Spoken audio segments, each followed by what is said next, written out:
নমস্কার বন্ধুরা, আশা করছি ভালোই আছেন। বং কিচেন নতুন একটা রেসিপিতে আপনাদের স্বাগত জানাই। আমি আজকে যে রেসিপিটি করব সেটা হলো লাউ শাক দিয়ে একটা পাতলা নিরামিষের ঝোল। তার জন্য যা যা উপকরণ নিয়েছি আমি দেখাচ্ছি, আর পুরো ভিডিওটা আপনারা না দেখলে একদমই বুঝবেন না। এদিকে সরাসরি একটা কড়াই বসিয়েছি, কড়াইতে তেল গরম করতে দিয়েছি।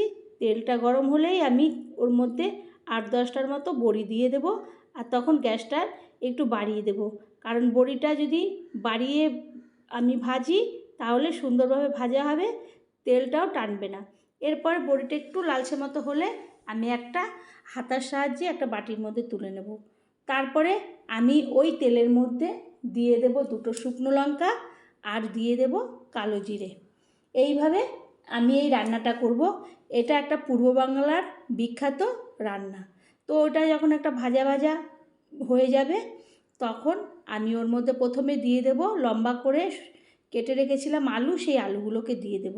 কারণ আলুগুলো দিলে আলুটা ভাজা হবে, যে শক্ত জিনিসগুলো একটু গলতে সময় লাগে সেই জিনিসগুলোকে আগে দিয়ে দেব। এরপর আলুটা দেওয়ার পর আলুটা একটু ভাজা ভাজা হয়ে গেলে দিয়ে দেব লাউ শাকের ডাঁটা। লাউ শাকের ডাঁটাগুলো খুব শক্ত হয়, সেই কারণে ওটা এই দুটো দিয়ে ভালো করে আগে নাড়াচাড়া করে নেব। এরপরে একে একে সমস্ত সবজিগুলো আমি দিতে থাকবো।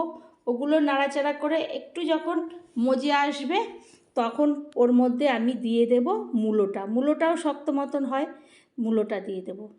দিয়ে আমি এরপরে আলু ডাঁটার সঙ্গে মূলোটাও ভালো করে নাড়াচাড়া করে নেব। নিয়ে ভালো করে আমি একটু ভাজা ভাজা মতন হবে যখন, তখন আমি ততক্ষণ পর্যন্ত নাড়তে থাকবো।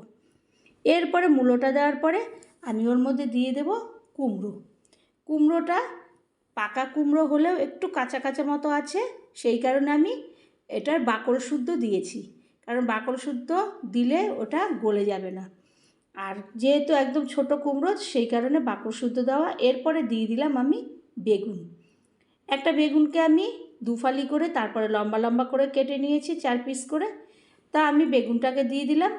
এরপরে আমি ওর মধ্যে দিয়ে দেব 8-10টা পাকা আর কাঁচা লঙ্কা মিলিয়ে চিড়ে, কারণ ঝালটা এই শাকে বা ঝোলে ঝালটাই বেশি ভালো লাগে, সেই কারণে লঙ্কাগুলো চিড়িয়েছি। আর মশলার মধ্যে শুধু দিয়ে দেব লবণটাই বেশি, আর 1 চিমটি দিয়ে দেব হলুদ না দিলে যেহেতু রান্না করা যায় না, রান্নার মধ্যে দিতে হয়, সেই কারণে একটু হলুদ দিয়ে দিলাম, কিন্তু এটা সাদা সাদাই ভালো লাগে। তারপরে আমি ওই লাউ পাতাগুলো লাস্টে দিয়ে দিলাম ওপরে, দিয়ে ভালো করে আমি নাড়াচাড়া করে নেব সমস্ত ওই সবজিগুলোর সঙ্গে। নাড়াচাড়া করে যখন লাউ পাতার থেকে জল ছাড়বে ততক্ষণ আমি নাড়তে থাকবো। তো চ্যানেলটা যদি আপনারা সাবস্ক্রাইব না করেন তো সাবস্ক্রাইব করবেন, লাইক শেয়ার কমেন্ট করবেন, পাশে থাকা বেল বাটনটি টিপবেন, তাহলে যে কোনো রেসিপি আপনাদের কাছে আগে পৌঁছাবে। এরপরে যখন লাউ পাতাগুলো একটু নরম হয়ে মজে আসে তখন আমি 1 গ্লাস জল দিয়ে দিলাম, দিয়ে আমি একটা ঢাকনা দিয়ে ঢেকে দেব। প্রায় 15 মিনিট পরে আমি ওই ঢাকনাটাকে তুলে নেব। তুলে আমি তারপরে একটা খুন্তির সাহায্যে ভালো করে নাড়ব, দেখব যে আলুটা সিদ্ধ হলো কি না। তো দেখব যে আলুটা সিদ্ধ হয়ে গেছে, ডাঁটাগুলো মজে গেছে, তখন আমি ওর মধ্যে দিয়ে দেব একটু চিনি।